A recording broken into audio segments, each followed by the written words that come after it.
আসসালামু আলাইকুম dear student. আজকে একটা অত্যন্ত গুরুত্বপূর্ণ যে প্রশ্নটা দেখে আমি লোভ সামলাইতেই পারলাম না, এরকম একটা অত্যন্ত গুরুত্বপূর্ণ প্রশ্ন যে 22 সেশনে গুচ্ছ ইউনিভার্সিটির ইউনিটের মধ্যে এসেছিল, যে এখানে বলা হয়েছে যে হিলিয়াম প্লাস মানে হিলিয়াম একটা ইলেকট্রন ছেড়ে দিছে, তাই তো, যে হিলিয়াম একটা ইলেকট্রন ছেড়ে দিয়ে এটা হিলিয়াম প্লাস হয়ে গেছে।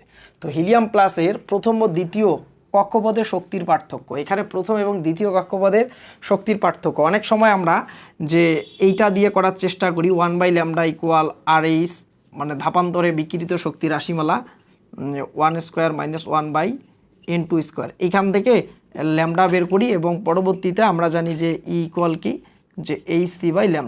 এই প্রসেসে আমরা অনেকটা সময় করতে পারি। তো এইটা যেহেতু ইউনিভার্সিটির মধ্যে এসে থাকে, যার কারণে আমরা এই প্রসেসের মধ্যে আমরা দেখব যে প্রশ্নটা অনেক কঠিন হবে, যার কারণে আমরা এই প্রসেসটা অ্যাপ্লাই করব না। আমরা শর্টকাট যে মেথডগুলো জানি সেই মেথড থেকে বের করতে পারবো। তবে এখানে দেখেন এইটা জুলের ক্ষেত্রে প্রথম কক্ষপথের শক্তি আমি এগুলো আলোচনা করছি অনেক, যে 2.18 10⁶ জুল Z/n², এবং এখানে চেয়েছে ইলেকট্রন ভোল্ট। তাহলে এই যে এই পরিমাণ শক্তি আমরা জানি যে -13.6 ইলেকট্রন ভোল্ট হয়। আমরা এই যে শক্তির সূত্র এইখান থেকে আমরা অ্যাপ্লাই করতে পারি যে প্রথম কক্ষপথের শক্তি E1, অর্থাৎ আমরা প্রথম কক্ষপথের শক্তি জানি যে 13.6 ইন্টু Z², যেহেতু এখানে কোন পরমাণু আছে, হিলিয়ামের জন্য জেড এর মান কত হবে, 2 হবে। আমরা জানি যে হিলিয়ামের অ্যাটমিক নাম্বার 2, তারপরে স্কোয়ার ডিভাইডেড n মানে প্রথম কক্ষপথ।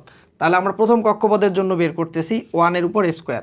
তাহলে এইটা -13.6 ইন্টু 4 দিয়ে যদি আমরা গুণ করি কত হয়, যে 54 ইলেকট্রন ভোল্ট আমরা শক্তি পাইলাম। ঠিক একইভাবে আমরা E2 বের করব। ঠিক একইভাবে আমরা দ্বিতীয় কক্ষপথের জন্য, আমরা প্রথম কক্ষপথ বের করলাম, এখন দ্বিতীয় কক্ষপথের জন্য বের করব E2 আমরা জানি E1 এর মান -13.6 ইন্টু দ্বিতীয় কক্ষপথ, অর্থাৎ জেড তো একই, যে হিলিয়াম পরমাণু 2 এর উপর স্কোয়ার, দ্বিতীয় কক্ষপথ 2 এর উপর স্কোয়ার, 2 এখানে 4 হবে, কেটে দিলে -13.6 ইলেকট্রন ভোল্ট। আমরা এই যে দুইটা ইলেকট্রন ভোল্ট জানি, এখন আমরা জানি যে শক্তির পার্থক্য আমরা নির্ণয় করতে পারি ∆E আমরা জানি ∆E ইকুয়াল উচ্চ শক্তি স্তরের শক্তি মাইনাস নিম্ন শক্তি স্তরের শক্তি, E2 - E1। তো E2 এর মান কত আমাদের, E2 -13.6 মাইনাস, এখানে মাইনাস কত পাচ্ছি 54,